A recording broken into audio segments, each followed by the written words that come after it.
Hi everyone, Janie here. Welcome back to my garden and a very good morning to all of you. It is a beautiful, beautiful day here in Northern California. It's not too hot. We have just been enjoying this summer weather so much. And today I just had a couple random tasks that I needed to get done around the garden. I won't call it boring stuff, but it's definitely not the most interesting. But I have to say, sometimes that's the greatest thing because it just gives you an excuse to be out in the garden, be relaxing, be in nature, and just a really great way to start the day sometimes. So this video was filmed before we decorated our gazebo. If you haven't seen that video, check it out. We added all this beautiful new furniture into our gazebo, which is really exciting because now Jason and I can have our morning coffee in these great chairs for the gazebo. But this video was filmed just before that, so we were in these rocking chairs, which I still love. And we always try and start our mornings out like this, really enjoying the sunrise, hanging out with Monty, getting the day started off right. So my first task for the day was removing this old bird's nest right here. The birds, they used this nest earlier in the spring. They hatched and they already left the nest. We do have another nest of barn swallows and the babies just hatched. It was so funny because these barn swallows actually made this nest earlier on in the spring and they never used it until just a couple weeks ago. So it's so nice to see the babies there. I think maybe the two nests were too close to each other, and now that this nest has been abandoned, the barn swallows came back, which has been really nice. I've done a lot of research on whether or not you should leave old birds' nests for the birds to come back or whether you should take them down. And what I've read is although a lot of birds, or some birds I should say, will reuse nests, most birds don't like reusing nests because it can harbor illness and bacteria, and so it's actually good to remove it and to kind of clean the area up, because then that gives the birds a place to rebuild their nest for their next session. I don't know what you call it, the next time that they lay their eggs. So I knew I wanted to clean this nest up as soon as they were done, and they've been gone for a couple weeks now. So I just masked up and put gloves on because this was not a very clean experience, but just cleaned it all up and blew off the area. And then luckily Jason and I have installed this hose link, retractable hose reel in the area. We used to have a hose just coiled up on the ground right there, but it was just so yucky and gross, and it had spider webs on it and leaves and all that kind of stuff. And having a hose link here has been so much nicer, especially this time of year when things kind of get a little bit dusty, and sometimes just a quick rinse is all it needs to just look a little bit better. So I've been using this hose link right here quite a lot, and I used it to clean up that bird's nest area and get all the, like the bird poop off of it and everything cleaned up really, really easy. And now it's all ready if the birds want to come back and lay another round of eggs, or even next year, it's ready to go. So this hose link has been definitely a game changer right on the patio. I'm so glad I did it. The next task that I wanted to tackle today is I wanted to come over and I wanted to work on my California native Nommo Meadow. So I had already seeded this Nommo Meadow earlier this year and it was looking really good. It's been looking really good, but it does have some patchy areas. So I went and I ordered another 5-pound bag of the seed. You can see it right there. You can pause the video just so you can get a list of what this seed mix is comprised of. But basically it's all California native grasses, so it doesn't need as much water as a regular lawn would, which is perfect because we're on a well and I just don't really want to waste all my water on grass. So all I am doing right here is I'm overseeding. You can see it's a little bit patchy in areas. Monty has come in and kind of scratched around in some areas, and so I just wanted to make sure that I overseeded those patchy areas. I'm actually really, really happy with how it looks. Here's what it looks like in the part that's already completely grown in. So I can imagine the whole area is going to look like that eventually, and I think it's going to be beautiful.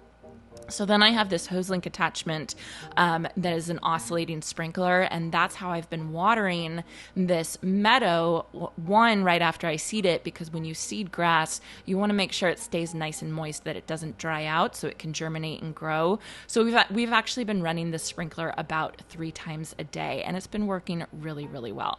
So while I was letting that run, I decided I had I had to weed. Unfortunately, with having this extra water for the seeds, letting the grass seed germinate, it's causing us to have a little bit more weeds in this area, which it's okay. I'm okay with that. I need to get some mulch down in this area, but I haven't been able to get my hands on any wood chips lately. But I've just been coming out here probably about once a week and weeding all the weeds that I have around here. And I know this is kind of boring to see just a gardener weeding, but I think it's also important to see that this is the kind of stuff that you have to do to maintain your garden. When I lived in a neighborhood before this last house, I would be working in my garden, and I would have people come and walk by and ask me, like, what should I plant to get my garden to look like yours? What should I do to get my garden to look like yours? And my answer every single time was, you don't have to do anything special other than get out into your garden almost every day. You have to do a little bit every day to maintain your garden and keep it looking good. And we're not perfection, like we don't have to be perfection here, but just constantly kind of taking care of it and making it part of your daily schedule, getting out into the garden every day, I think is really, really important. Over here in this orchard garden area, we have the whole area kind of planted up. But when we first moved into this house, this entire area was basically a lawn of Bermuda grass. It was absolutely terrible, absolutely terrible. And I didn't want to dig it out. I didn't want to use too many chemicals. So what I did is I put down cardboard and I put 6 inches of compost on top of that cardboard. And that method is called the no-till method. And what that does is that smothers a lot of the weeds and makes it way, way easier to manage the weeds that you have in that area. So after cutting back all the Bermuda grass that was there and smothering it, it helped the weeds probably about 95%. But there's still that 5% that I'm still dealing with weeds coming up. So in certain places, especially areas that I've planted certain plants, like this dianthus right here, some of that Bermuda grass will grow up through that dianthus, and I have to come in and I have to weed the Bermuda grass out of the plants. It's not a fun job. It's not a job that I usually want to film and show you guys, but it is something that today I thought I would say, like, hey, this is still something that I do. It's something that has to be done, and if you're dealing with the same type of thing, don't worry. It's just, it's normal. And I know that every single year the Bermuda grass is going to get better and better and better. And, it's just something that's part of it. When you have weeds like that, an infestation of weeds, you do have to deal with it. So after I was done weeding, I moved on to doing just a little bit of deadheading, not a lot. What I'm working on right here, this is called Salvia Lucantha. And I'm so excited about this because Salvia Lucantha is about to come into its prime. Salvia Lucantha is one of those plants that blooms late summer, early fall. It brings color to the garden when everything else is kind of starting to wind down a little bit. That's when Salvia Lucantha really starts to shine. So I got the teeniest bloom earlier on in the summer, and now I know that this guy is about to bloom. It's about to go crazy. It has these beautiful soft purple bloom spikes that really, really are absolutely gorgeous this time of year over the next month or two.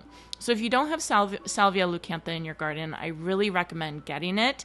It's something that we don't really think about. We don't always think about color later on this time of year because we've been through the season of abundance, but it is really nice to have this beautiful color. And I'm just doing a little bit of deadheading to get this guy looking really good before it really starts to put on a show. If you all are wondering how I am kneeling on the ground like this, I just want to say that these overalls do have knee pad inserts in them. Game changer, absolute game changer. When I know I'm going to have a gardening day like this, where I'm going to be up and down, kneeling, and then standing back up, I try and wear my overalls like this that I can put the knee pads in so I don't have to carry around a kneeling pad. Don't get me wrong, I use a kneeling pad all the time, but sometimes it's really nice just to have your knee pads attached to you. So these overalls are from Duluth, and they are fantastic. So the last task that I wanted to get done today, I've been noticing a couple patchy spots in my lemon coral sedum border. I like using lemon coral sedum along my pathway. I think it is so beautiful. Here in zone 9B, it's actually an evergreen, but it does get a little patchy sometimes. So you do have to come through and kind of replace areas. Now, I feel like mine gets a little more patchy than normal because I have a four-legged friend named Monty Don, and he will go and he will kind of dig around in the area and walk over the area and take a nap on the area, and sometimes I think he smothers the plants a little bit. So not to worry, it's really easy just to kind of pull out the old stuff and then replace it with a new plant. So I absolutely love my lemon coral sedum border. I always say it's kind of like an airplane runway with the lights going down the runway because it's so bright, and I love having it during the wintertime and there's not a lot of other color. But it is something that it's not like a boxwood that you can just plant it and then kind of forget about it. It is something that you have to maintain, and you kind of have to fix it a little bit, zhuzh it up a little bit, but you don't have to trim it like you trim a boxwood. So that's going to be it for my morning of garden tasks today. It wasn't a big day. I wasn't super sweaty after this. It was just a relaxing morning of just getting a little bit of stuff done, and I'm starting my day off right. I hope you all enjoyed this, and I hope you all have a chance to get in your garden today.